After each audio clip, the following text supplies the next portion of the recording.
मित्रों, मैं मधुपुत्रा गुलाबी नगरी जयपुर से आज आपके सामने जो विषय लेकर आई हूँ वो है मौन। कई बार हम देखते हैं कि जब हम मौन रहते हैं तो हमारी जो बात है वो वहाँ तक पहुँचती ही नहीं है। लेकिन कई बार हम देखते हैं कि मौन रहने से कई बातें सुलझ जाती, कई समस्याओं का समाधान हो जाता है। ऐसी एक छोटी सी कहानी बताती हूँ कि एक मछली मारने वाला मछली मार था। वो नदी के पास बैठा था और बहुत देर तक उसने ट्राई किया कि कांटे में मछली फंस जाए, पर ऐसा हुआ नहीं। तो वहाँ से एक राहगीर गुजर रहा था। उसने कहा कि क्या कर रहे हो? उसने कहा मैं मछली के लिए बहुत देर से बैठा हूँ लेकिन कोई मछली कांटे में फंस नहीं रही है। तो उसने एक बात कही कि यहाँ पर एक संत ने अपना प्रवचन दिया और तालाब में जितनी मछलियाँ थी वो मौन रहकर उनकी बात सुनती रही। तो उन्हें जो महत्व समझ आया उसके बाद से वो प्रवचन का असर था कि वो मौन धारण कर लेती है। और जब मौन धारण कर लेती है तो आप जब कांटा डालते हो तो वो कांटा उसके मुंह में फंसता ही नहीं। तो ये मौन की महत्ता है। कई बार कुछ चीजें न बोलने से सुलझ जाती है। तो मैंने मौन पर एक रचना लिखी है, आपको पढ़कर सुनाती हूँ। मौन परमात्मा की प्रेरणा, असीम चित्त शांति। मौन से हमें जो शांति महसूस होती है। कभी आप मौन रखकर देखिएगा। और ज़रूरी नहीं कि हर बात बोला जाए, हर बात के लिए लड़ाई की जाए, हर बात को सुनाया जाए। ये हम बहुत ज़्यादा भूल करने लगे हैं कि हम हर बात के लिए हमें प्रत्युत्तर देना ज़रूरी होता है। किसी ने मुझे एक बात कह दी तो मुझे दो बात उसे कहना बहुत ज़रूरी है। किसी ने व्हाट्सएप पे मुझे एक मैसेज लिख दिया तो मुझे उसे दो मैसेज देना इसलिए ज़रूरी है क्योंकि मुझे बताना है कि मैं सही हूँ। तो कई बार मौन अपने आप में औषधि है, हथियार है। तो आगे की पंक्तियां सुनिएगा कि मौन परमात्मा की प्रेरणा, असीम चित शांति।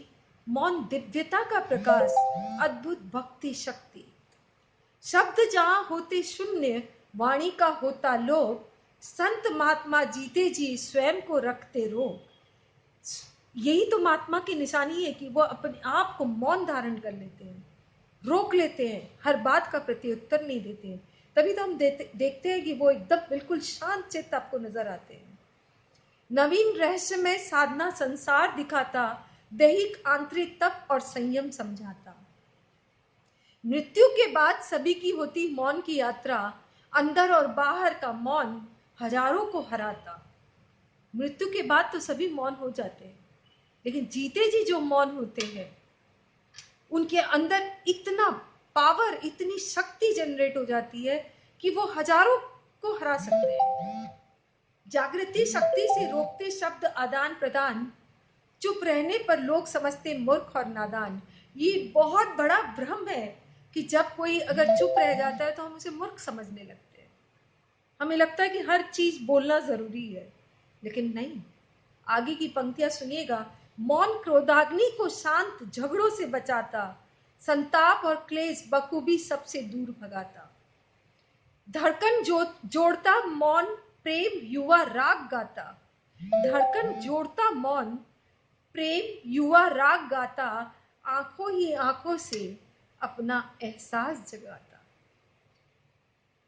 आंखों ही आंखों से अपना एहसास जताता। मौन अंतरिम विजय का सबसे सार्थक रूप। मौन अंतिम विजय का सबसे सार्थक रूप।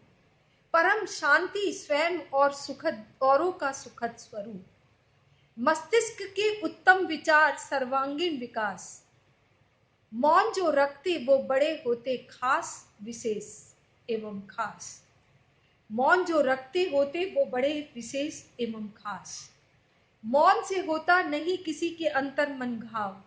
बहुत बड़ी पंक्ति है कि मौन से कोई घाव नहीं होता किसी को, लेकिन कभी कभी हम जो शब्दों के बाण व्यंग छोड़ देते हैं उससे जिंदगी भर का घाव हो जाता है।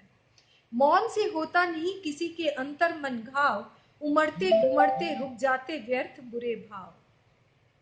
कागज पर लिखते लेखक मौनी महात्मा, विचार श्रृंखला कड़ी आत्मा व परमात्मा। मौन से बढ़ती उम्र क्षीण नहीं होती शक्ति। मौन से बढ़ती उम्र क्षीण नहीं होती शक्ति। मौन से बढ़कर नहीं है कोई परम भक्ति। मौन से हमारी उम्र बढ़ती है।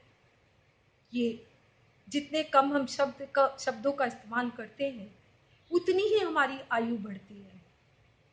इसलिए कम शब्दों में बोलते हुए मैं मधु बुत्रा, गुलाबी नगरी जयपुर से फिर हाजिर होंगी एक नए विषय के साथ, नए भाव के साथ, नए प्रेरणा के साथ। तब तक के लिए धन्यवाद।